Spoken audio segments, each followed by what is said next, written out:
Hello guys, thank you for watching my channel. मैं रेणुपन, मेरे पाकशाला कुमाऊनी किचन में आप सभी लोगों का स्वागत है। आज मैं आप लोगों से मटरी की रेसिपी शेयर कर रही हूँ जो मेरी माँ बनाया करती थी। तो चलिए बनाते हैं। मटरी बनाने के लिए मैंने 1 कप मैदा लिया है, इसको मैंने छान लिया है। अब इस बाउल में इसको ट्रांसफ़र कर देते हैं। 1 चम्मच मैंने अजवाइन ली है। अजवाइन डालने से मटरी में फ्लेवर बहुत बढ़िया आएगा। मैं बिल्कुल वैसी बना रही हूँ जैसी हमारी माँ बनाती थी। इसमें आपको लेयर दिखाई देंगी पर अलग अलग नहीं। मैदे में मैंने अजवाइन डाल दी है। अब हम डालेंगे नमक। नमक थोड़ा कम ही डालिएगा क्योंकि जब आप इसको तलेंगे तो नमक फैलता है। अगर ज़्यादा डाल दिएंगे तो नमक नमक सा अच्छा नहीं लगेगा। मैदा, अजवाइन, नमक, इसको हम अच्छी तरीके से मिला लेते हैं। फिर इसमें हम मोइन डालेंगे। इस तरीके से हम अच्छी तरीके से मिला लेते हैं जिससे सब कुछ मिल जाए। अब इसमें हम 2 चम्मच देसी घी डालेंगे। 1 चम्मच मैंने डाल दिया है, 1 चम्मच हम और डालेंगे इस तरीके से। अब इस मोइन को मैदे में अच्छी तरीके से मैश कर लेते हैं पहले इस तरीके से। मैदे में जब अच्छी तरीके से मोइन लग जाता है तो देखिए जैसे लड्डू सा बन रहा है ना, तो यानी कि मोइन इसमें बिल्कुल परफेक्ट पड़ा है। मटरी का डो तैयार करने के लिए मैंने 1 गिलास पानी लिया है, आवश्यकता अनुसार डालेंगे। पानी हम थोड़ा थोड़ा करके डालेंगे। ये थोड़ा सा पानी मैंने डाल दिया है, 2 चम्मच के करीब ये पानी डाला है मैंने। अब इसको हम पहले थोड़ा सा गूंथ लेते हैं, आवश्यकता पड़ने पे और डालेंगे। थोड़ा सा पानी इसमें हम और डालेंगे और इसको गूंथ लेंगे। इसका डो बिल्कुल रोटी के आटे से थोड़ा सा टाइट होगा। ये देखिए, अब इसमें पानी की ज़रूरत नहीं है। इसमें मैंने सिर्फ 4 चम्मच पानी डाला है। चम्मच से आपको बता रही हूँ कि 4 चम्मच डाला है। मटरी का डो मैंने तैयार कर लिया है। अब इसको ढक के रख देते हैं। 10 मिनट का इसको हम रेस्ट देंगे। अब हम आगे की तैयारी कर लेते हैं। मटरी में लगाने के लिए हम साटा तैयार कर लेते हैं। 1 चम्मच घी जो है वो कटोरी पे है और 1 चम्मच घी हम और डाल देते हैं। अब इस घी में हमने 2 चम्मच मैदा डालना है। 1 चम्मच मैंने डाल दिया है। ये दूसरा चम्मच है, इसको भी मैंने डाल दिया है। अब मैदा और घी को हम अच्छी तरीके से मिला लेंगे इस तरीके से। इसका हम एक पेस्ट बना ले रहे हैं।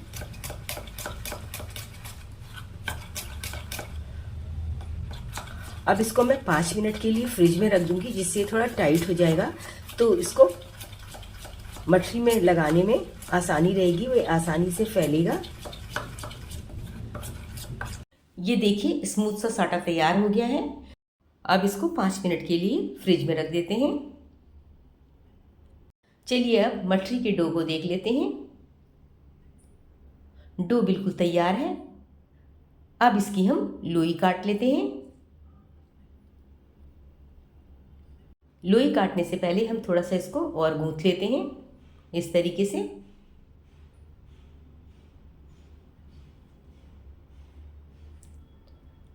अब मटरी के आटे का एक हम रोल बना लेते हैं इस तरीके से।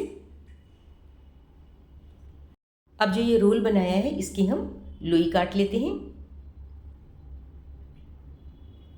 सारी लोई को हमने काट लिया है। अब इस तरीके से हम पूड़ी के लिए जैसे हम लोई को तैयार करते हैं ना, उसी तरीके से हम सारी लोइयों को ऐसे गोल गोल सा बना के रख लेंगे। अब लोई को हाथ में ऐसे घुमा के इसको हम दबा देंगे। एक लोई को हम बेल लेंगे। इसको बिल्कुल रोटी की तरह हमें बेलना है। लोई में थोड़ा सा आटा लगा लेते हैं और अब इसको हम बेल लेते हैं।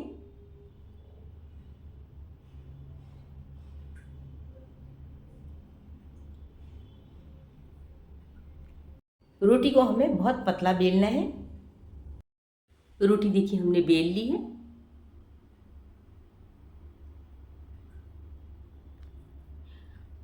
और बाकी रोटियों को मैंने बेल के प्लेट में रख लिया है।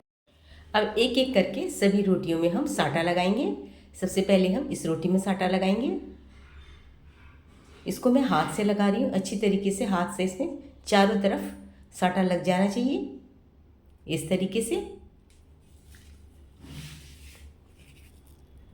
दूसरी रोटी लगाने से पहले थोड़ा सा कॉर्नफ्लेक्स छिड़क देते हैं।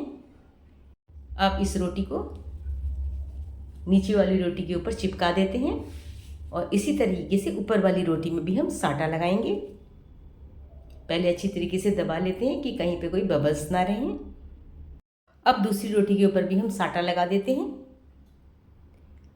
अच्छी तरीके से चारों तरफ।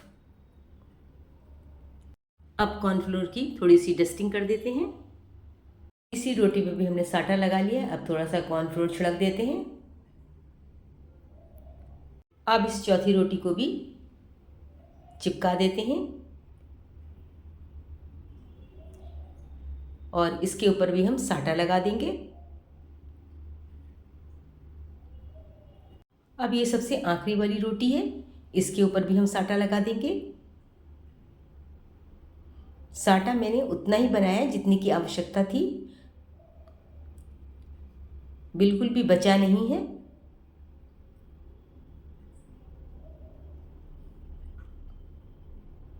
इस रोटी के ऊपर भी डस्टिंग कर देते हैं। अब इस रोटी को हम धीरे धीरे करके मोड़ेंगे, दबा दबा के मोड़ेंगे इस तरीके से।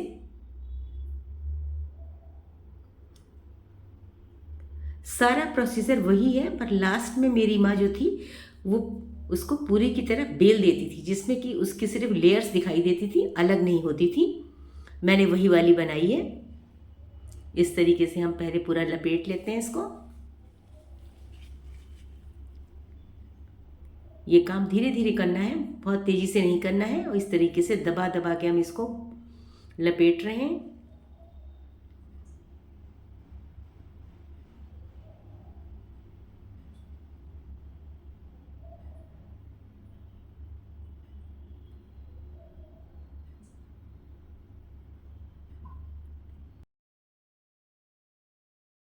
अब इस रोल की हम लोई काट लेंगे। एक समान लोई होनी चाहिए। इस तरीके से सारी लोइयों को हम काट लेंगे।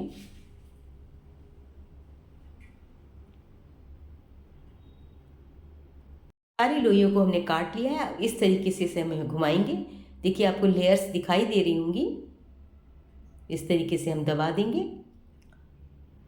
बस दबाने के बाद ही वो थोड़ा ज़्यादा इसको बेल देती थी, पर बनती बहुत खस्ता थी। इसीलिए मैंने सोचा कि आज मैं वही बनाऊं जो माँ बनाती थी।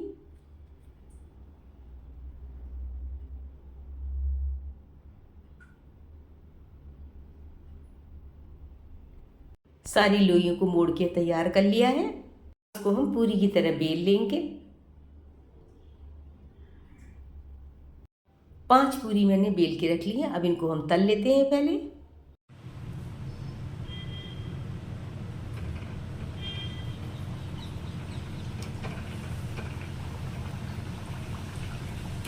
इसको मैं धीमी आंच में ही तल रही हूँ।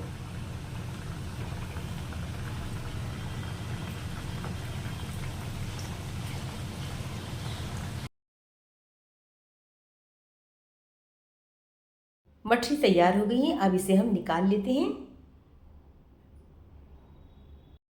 स्वादिष्ट खस्ता मठरी तैयार हो गई है। आपको देखिए इसमें लेयर दिखाई दे रही होंगी, पर वो खुली नहीं है क्योंकि माँ थोड़ा दबा के बनाती थी, इस जैसी लेयर जो है दब जाती है, पर ऊपर से लेयर पूरी दिखाई दे रही है। अभी मैं आपको इसको तोड़ के भी दिखाऊंगी। बहुत ही खस्ता बनी है।